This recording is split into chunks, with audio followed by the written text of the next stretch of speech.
Assalamualaikum warahmatullahi wabarakatuh. Good morning everyone. Let's continue our English lesson with me, Miss Yulia Oktarina. Our lesson about narrative text. Pembelajaran kita tentang teks naratif. Okay, now we come to the purpose of narrative text. Sekarang kita masuk kepada tujuan teks naratif. The purpose of narrative text is to entertain the reader or listener. Tujuan dari teks naratif adalah untuk menghibur pembaca atau pendengar. Next, selanjutnya kita masuk ke generic structure of narrative text. That is struktur paragraf teks naratif yang terdiri dari 5. The first one, yang pertama, orientation. That is about pengenalan terhadap tokoh, waktu, dan tempat. Orientasi ini tentang pengenalan terhadap tokoh, waktu, dan tempat. The next, number 2, evaluation, yaitu penilaian terhadap tokoh cerita.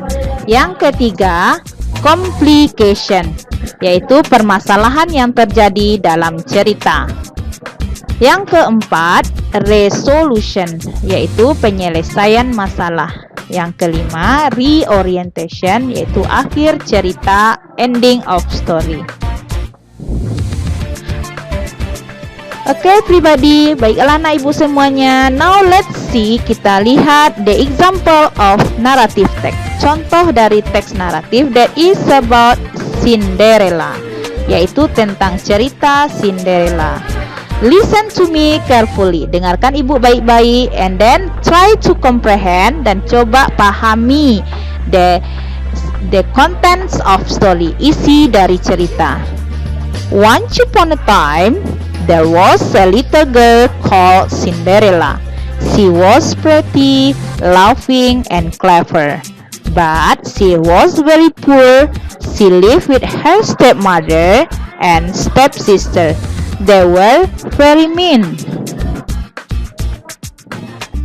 They hate Cinderella very much. Fortunately, she met a prince. He fell in love with her. Then Cinderella became a princess. Baiklah anak ibu, that is the story of Cinderella. Itulah cerita teks Cinderella. Based on the story, berdasarkan dari cerita itu, try to answer the question. Coba kamu jawab pertanyaan berdasarkan cerita itu. The first one, what is the title of the story? Yang pertama, apa judul cerita itu? The next, number 2, what is the story about? Tentang apa cerita itu? Okay, the answer, judul dari cerita itu adalah Cinderella.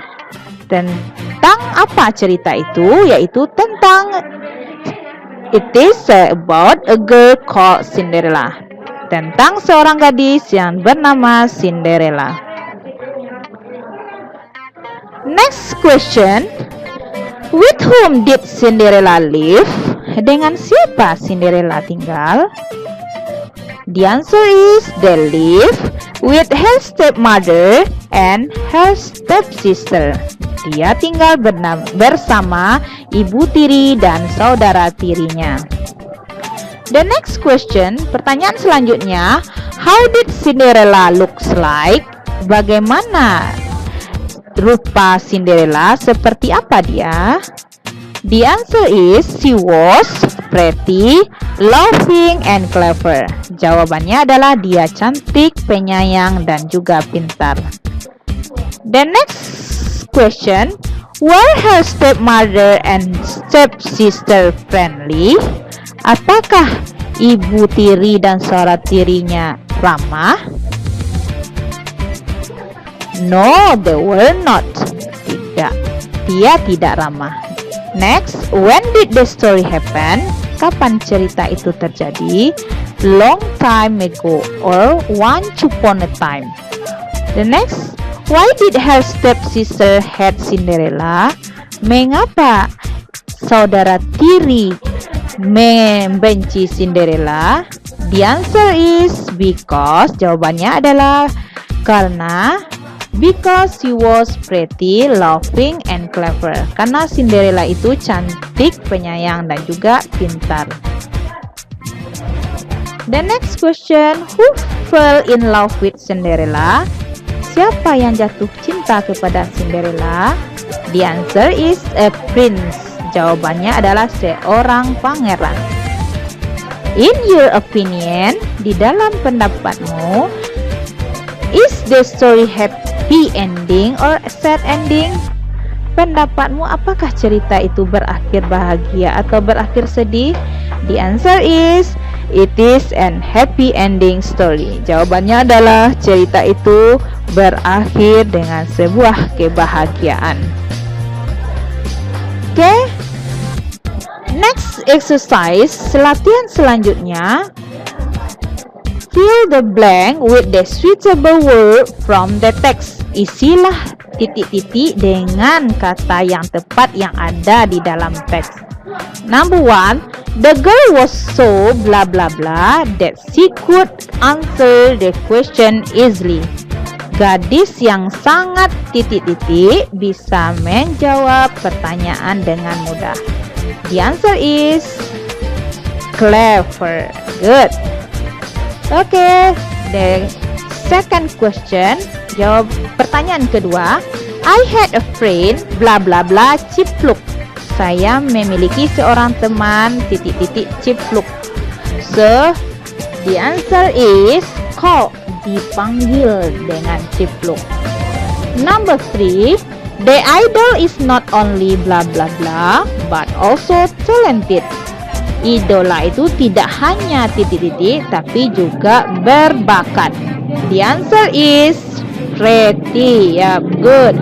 Number 4, we blah blah blah the game because it is interesting. Kita titik-titik permainan karena itu sangat menarik. So the answer is love. Suka. The next, the blah blah blah was very beautiful and kind. Sangat cantik dan sangat baik. The answer is the princess. Permaisuri sangat cantik dan baik. The next exercise, latihan selanjutnya about adjective, tentang kata sifat. The instruction, petunjuknya, perintahnya, match the word in column A with the synonym in column B. Cocokkanlah kata yang ada di kolom A dengan persamaan artinya yang ada di kolom B. In column A, number 1, beautiful, intelligent, like, small, and cold. Adjective in column B, love, pretty, little, clever, names. Now, let's see number 1, beautiful. The synonym is pretty. Jadi, cantik itu ada yang katanya beautiful dan juga pretty. The next number 2, intelligent, pintar. The synonym in column B is clever. Good. The next number 3, like, suka. The synonym in column B is love. Yeah, good. The next number 4, small, kecil. The synonym in column B is little. The next number 5, called. The synonym in column B is name, dipanggil or dinamakan. That is about the exercise of adjective. Itu latihan tentang kata sifat. Now we come to the conclusion.